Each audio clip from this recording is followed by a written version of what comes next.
Israel के लिए Hamas एक ऐसा नासूर बन चुका है जिसे खत्म करना नामुमकिन हो चुका है, क्योंकि किसी भी शख्स को उसी की जमीन पर चैलेंज करना आसान काम नहीं होता। खुद इजराइल भी फलस्तीनियों की सरजमीन पर कब्जा करके बनाया गया देश है। हमास के चीफ यहया सिनवार अब नहीं रहे।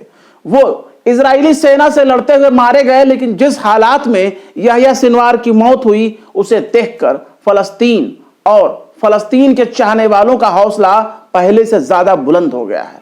यही हौसला इजराइल और अमेरिका के लिए खतरे की घंटी है। इजराइल खुद को बहुत ताकतवर कहता है। वो सोचता है कि अमेरिका की सत्ता उसी के दम पर कायम है, लेकिन खुद इजराइल ही कदम कदम पर अमेरिका के भरोसे चल रहा है। इजराइल इतना ही ताकतवर अगर है तो 22 साल तक इजरायली जेल में रहने के बाद भी यहया सिनवार को आजाद करने के लिए उसे मजबूर क्यों होना पड़ा? 13 साल तक क्यों झक मारते रहे? जिस शख्स की जिंदगी के 22 साल इजराइल की जेल में गुजरी हो, वो शख्स इजराइल को खुद इजराइल से ही ज्यादा जानता है। यहया सिनवार ने जेल में रहकर बहुत कुछ सीखा है, यहां तक कि इजराइल की हिब्रू जबान को सीखकर इजरायली भाषा हिब्रू में बातचीत करने लगे। इजरायली किताबें भी वो पढ़ने लगे। यहया सिनवार को मारने में इजराइल को 13 साल का वक्त लग गया। फिर भी मरते दम तक यहया सिनवार इजरायली सैनिकों को बुरी तरह से जख्मी कर गए। यानी शेर चाहे जितना भी घायल हो जाए, चाहे शेर कितना ही बुरा हो जाए, पर शिकार करना नहीं भूलता। यह नहीं भूलना चाहिए कि दुनिया की प्रोफेशनल आर्मी, दुनिया की बहुत ताकतवर मिलिट्री फोर्स एक फलस्तीनी संगठन से बीते 1 साल से लड़ रही है, और वो फलस्तीनी मुट्ठी भर संगठन बीते 1 साल से इजराइल की बकिया उधेड़ रहा है। यहया सिनवार के मौत की जिन तस्वीरों को इजराइल ने पूरी दुनिया के सामने पेश किया, उन तस्वीरों ने हमास का हौसला बढ़ा दिया है। लेकिन गौर करिए कि यहया सिनवार ने इजराइल को उसकी हैसियत जरूर दिखा दिया। उनकी मौत फलस्तीन के चाहने वालों के लिए एक शहादत है। यहया सिनवार एक शहीद हैं। फलस्तीन से मोहब्बत करने वाले उन्हें अपना शहीद कह रहे हैं, शहीद की तस्वीरों को शेयर कर रहे हैं, उन्हें सलामी दी जा रही है, क्योंकि उन्हें फलस्तीन के लोग जंग आजादी का मुजाहिदीन कह रहे हैं। यहया सिनवार को मारने के लिए इजराइल ने कई बार कोशिश की। 2021 में इजराइल ने यहया सिनवार के घर पर हमला किया, घर को तहस नहस कर दिया। उस वक्त यहया सिनवार ने बाकायदा प्रेस कॉन्फ्रेंस किया और इजराइल को ललकारते हुए कहा कि मैं इस प्रेस कॉन्फ्रेंस को खत्म करने के बाद पैदल ही अपने घर जा रहा हूं, जो कर सकते हो कर लेना। इसके बाद यहया सिनवार पैदल ही गाजा की गलियों से होते हुए अपने घर पहुंचते हैं और आसपास के लोगों को, खासकर दुकानदारों से हंसते बोलते मुस्कुराते हालो अहवाल लेते वो अपने घर की तरफ जाते हैं और अपने घर पहुंचकर सोफे पर बैठकर पांव पर पांव चढ़ाकर फोटो खिंचाते हैं और ये दिखाते हैं कि हम तुम्हारे जालिमाना हमलों से डरने वाले नहीं हैं, हमें मौत का खौफ नहीं है, हम फलस्तीनी हैं, हमें मौत से डर नहीं लगता। इसके बाद तो फिर क्या हुआ? फलस्तीन में जितने भी घर गिराए जाने लगे, वो एक ट्रेंड बन गया कि वो भी यहया सिनवार की तरह अपने घर के सामने कुर्सी लगाकर पांव पर पांव चढ़ा करके फलस्तीन के लोग अपनी तस्वीरें खिंचाने लगे। यहया सिनवार कोई एक दिन में सिपाही नहीं बने। जवानी के दिन से लेकर बुढ़ापे तक उनका सफर फलस्तीन की आजादी के नाम रहा। वो 61 साल के थे, जिस उम्र में लोग छड़ी पकड़कर चलते हैं, बेसहारा हो जाते हैं, नाती पोतों के साथ वक्त गुजारते हैं, अपने आखिरी वक्त की तैयारी करते हैं, जिस उम्र के लोग सीनियर सिटीजन कहे जाते हैं, उस उम्र में पहुंचकर यहया सिनवार दुश्मनों से दो हाथ करते हैं, दुश्मनों को चुन चुन कर मार रहे हैं। एक बाजू जख्मी होने के बाद भी आखिरी दम तक 61 साल का एक सिपाही, एक सोल्जर अपने दुश्मनों से लड़ता है। गौर करने वाली बात यह है कि यहया सिनवार लड़ते हुए मारे गए। खुद इजराइल को भी मालूम नहीं था कि उनकी लड़ाई जिनके साथ हो रही है वो खुद यहया सिनवार हैं। दुनिया की गोदी मीडिया के जरिए यही चलाया जाता है कि हमास के तमाम लीडरान बड़े बड़े देशों में ऐशो आराम के साथ जिंदगी गुजार रहे हैं और खुद जंग में शामिल नहीं होते, लेकिन हमास के एक आम लड़ाके की तरह यहया सिनवार इजराइल की सेना से आमना सामना कर रहे थे। मुंह पर नकाब, कंधे पर फलस्तीनी कैफिया यानी फलस्तीनी रुमाल और हाथ में असलहा। जब यहया सिनवार ने ताबड़तोड़ हमला करना शुरू किया। जंग के मोर्चे पर सबसे आगे दुश्मन से मुकाबला करने के लिए वो खड़े नजर आए। जैसे एक आम हमास का सिपाही, एक आम हमास का लड़ाका जंग लड़ता है, ठीक वैसे ही यहया सिनवार को बिना पहचाने इजराइल उसे हमास का लड़ाका समझता रहा। ना तो वो सुरंग में छिपकर बैठे थे और ना ही पीठ दिखाकर भाग रहे थे। यहया सिनवार पर एक के बाद एक तोप के गोले दागे गए, उन पर निशाना साधा गया। इस दौरान उनका दाहिना हाथ भी इजराइल के हमले में जख्मी हो गया। उसके बावजूद भी उनकी हालत को देखने के लिए इजराइल की सेना ने अपना ड्रोन उनके करीब भेजा ताकि देखा जा सके कि हमास का लड़ाका किस हालत में मौजूद है। लेकिन जैसे ही ड्रोन नजदीक आता है, हमास के लड़ाके ने उस ड्रोन पर अपने बाएं हाथ से एक लकड़ी से खींच कर मारा। इसके बाद उनको स्नाइपर के जरिए निशाना बनाया गया। यह भी माना जा रहा है उस बिल्डिंग को भी उड़ाया गया जिसमें वो बैठे हुए थे, बहुत आराम से दुश्मन के आने का इंतजार कर रहे थे।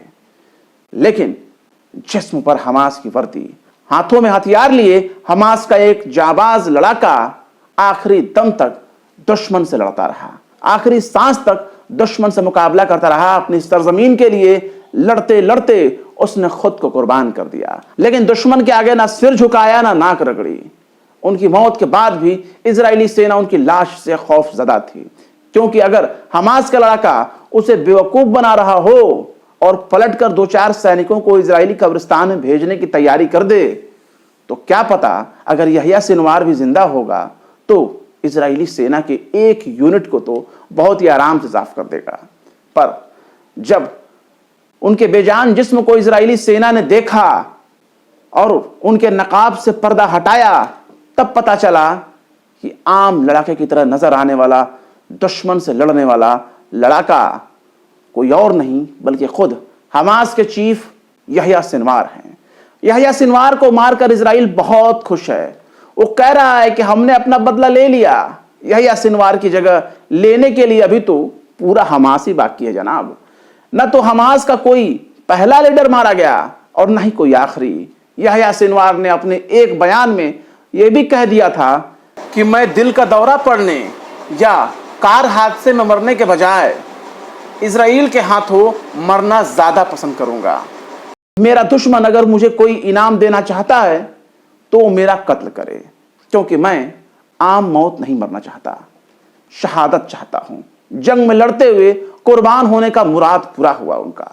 जैसा उन्होंने चाहा वैसा उन्होंने पाया। एक सिपाही ने अपना मकसद पूरा किया, अपने मिशन को पूरा कर लिया।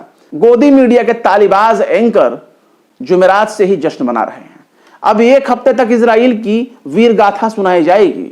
लेकिन न्यूयॉर्क टाइम्स ने यहया सिनवार के बारे में जो कहा, उसे देखने सुनने के बाद इजराइल और अमेरिका के माथे पर शिकन जरूर आ जाएगा। न्यूयॉर्क टाइम्स ने इस पूरे घटना के बारे में समझाने की कोशिश की है कि इजराइल को यहया सिनवार के मरने पर इतना खुश होने की जरूरत नहीं है। न्यूयॉर्क टाइम्स ने अपनी खबर में लिखा, Sinwar's that could shake but not topple Hamas expert says. यानी जानकारों का मानना है कि सिनवार की मौत हमास को हिला सकती है लेकिन उसे गिरा नहीं सकती। हमास की स्ट्रेटजी को समझने वाले जानकार कह रहे हैं कि यहया सिनवार समेत कई हमास नेताओं के कत्ल फलस्तीनी संगठन के लिए एक गहरा झटका है, लेकिन उम्मीद है कि यह लड़ाई जारी रहेगी। न्यूयॉर्क टाइम्स ने अपने खबर में हमास के करीबी फलस्तीनी जानकार फुआद खुफाश के हवाले से कहा है कि यहया सिनवार बड़े ही अहम किरदार के तौर पर पहचाने जाते थे और उनकी जगह लेना बहुत मुश्किल है। फुआद खुफाश ने कहा कि सिनवार का कत्ल हो जाना कोई मामूली बात नहीं है, लेकिन इससे हमास ना तो पीछे हटने वाला है और ना ही हमास सरेंडर करने के लिए मजबूर होगा। न्यूयॉर्क टाइम्स ने शिकागो यूनिवर्सिटी के पियर्सन इंस्टीट्यूट के एसोसिएट रामजी मर्दीनी के हवाले से बताया कि हमास 1 साल से बहुत ही बंद जगह में जंग लड़ रहा है। हमास 1 दर्जन या उससे भी कम लड़ाकों की बहुत ही छोटी यूनिट में जंग लड़ रहा है, जिसके पास बहुत ज्यादा खुद मुख्तारी हासिल है।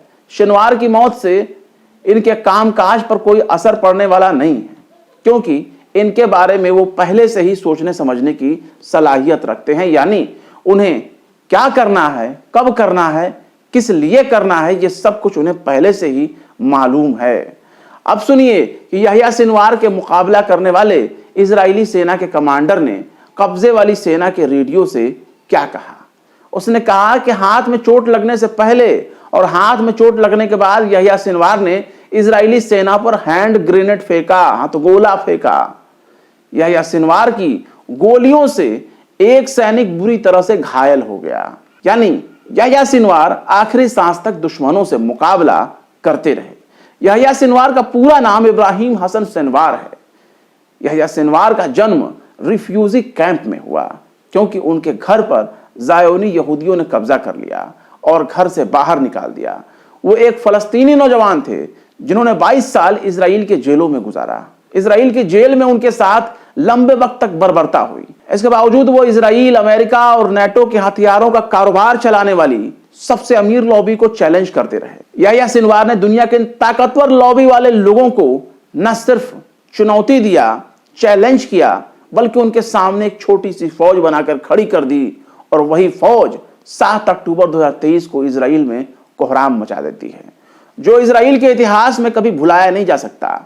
इजरायली सेना के बड़े हिस्से को खत्म करने वाले हमास का लीडर बिल्कुल आम लड़के की तरह फलस्तीन के लिए अपनी आखिरी सांस तक मोर्चे पर डटा रहा।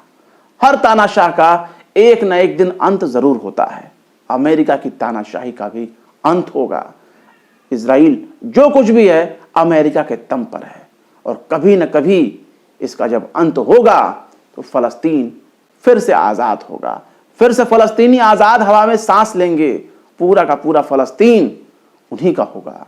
इजराइल को वापस उन्हीं देशों की तरफ भागना होगा जहां से वो भागकर आए थे। फिलहाल इस खबर में बस इतना ही।